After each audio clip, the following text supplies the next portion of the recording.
এই পাঁচটি জিনিসই আপনার ইমানকে করে ফেলছে দুর্বল থেকে দুর্বলতর। এক নাম্বার হলো সর্বদা গান বাজনায় মত্ত থাকা। আফসোসের সাথেই বলছি, আমাদের কিছু ভাই বোনেরা এমনও আছেন যারা নিজের বেডরুমে লাউড স্পিকারে গান না ছাড়লে তাদের মুড অনই হয় না। আমার সত্যিই বুঝে আসে না হারাম মিউজিক গুলো কিভাবে একজন মুমিনের মানসিক শান্তির কারণ হতে পারে। অথচ আল্লাহ রাসূল সাল্লাল্লাহু আলাইহি ওয়াসাল্লাম বলেছেন, আল গিনাউ ইউনবিতুন নিফাক ফিল কলব কামা ইউনবিতুল মাউজ যারা। যার অর্থ দাঁড়ায়, পানি যেভাবে ফসল উৎপাদন করে ঠিক তেমনই ভাবে গান বাজনা মানুষের অন্তরে কপটতা উৎপাদন করে, আপনার ইমানকে দুর্বল করে ফেলছে। এমন জিনিসগুলো 2 নাম্বার হলো ফরজ সালাতে অবহেলা করা। বিষয়টি একটু ঠান্ডা মাথায় ভেবে দেখুন, আপনার রব আপনাকে 24টি ঘন্টা দিয়েছেন, আর এর সাথে তো তার অফুরন্ত নিয়ামত আছেই। আর আমরা রবের দেয়া 24টি ঘন্টা থেকে রবকে 1টি ঘন্টা দিতে পারছি না। কতই না হতভাগা আমরা। 5 ওয়াক্ত সালাত আদায় করতে সারাদিনই বেশি থেকে বেশি 1 ঘন্টা সময় লাগে। মনে রেখো, আসসালাতু মিফতাহুল জান্নাহ, নামাজই বেহেশতের চাবি। এরপর 3 নাম্বার পয়েন্টটি হলো গীবত করা। নিঃসন্দেহে ইমান দুর্বল হয়ে যাওয়ার পেছনে এটিও এক অন্যতম কারণ। এটি এতই ভয়ঙ্কর একটি পাপ যার ব্যাপারে রাসূল সাল্লাল্লাহু আলাইহি ওয়াসাল্লাম বলেছেন, আল গীবাতু আশাদ্দু মিনাজ জিনা, গীবত জিনার চেয়েও মারাত্মক। গীবত কাকে বলে?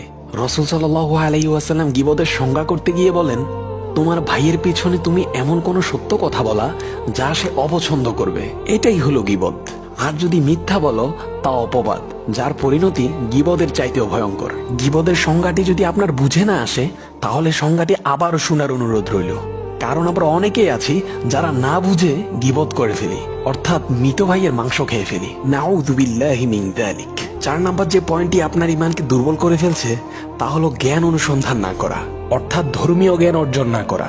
ধর্মীয় জ্ঞানের গুরুত্ব বর্ণনা করতে গিয়ে রাসূল সাল্লাল্লাহু আলাইহি ওয়াসাল্লাম বলেন, আল আলিমু আশাদ্দু আলাইশ শাইতানি মিন আলফি আবিদিন। একজন আলেমকে পথভ্রষ্ট করা শয়তানের জন্য জ্ঞানহীন 1000 ইবাদতকারীকে পথভ্রষ্ট করার চেয়েও বেশি কষ্টকর। খুব আফসোসের সাথে বলতে হয়, A+ পাওয়ার জন্য আমরা হাজার হাজার টাকা খরচ করে ছেলে মেয়েকে ডেইলি 4-5টা করে কোচিং করাতে পারি, কিন্তু কোরআন শেখানোর সামর্থ্য আমাদের থাকে না। তখন আমরা মিসকিন হয়ে যাই।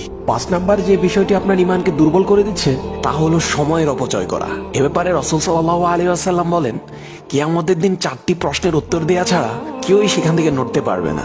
আর ওই 4টি প্রশ্নের মধ্যে 2টি প্রশ্নই সময় সম্পর্কে হবে। 1 নাম্বার হলো তোমার জীবনকে তুমি কিসে ব্যয় করেছো, এবং দ্বিতীয় প্রশ্নটি হলো তোমার যৌবনকে তুমি কি কাজে ব্যয় করেছো।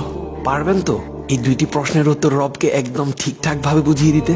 হে আমাদের রব, আমাদের সকলকে এই 5টি বিষয় ত্যাগ করে আপনার প্রতি ঈমান আরো বেশি দৃঢ় করার তৌফিক দান করুন, আমিন।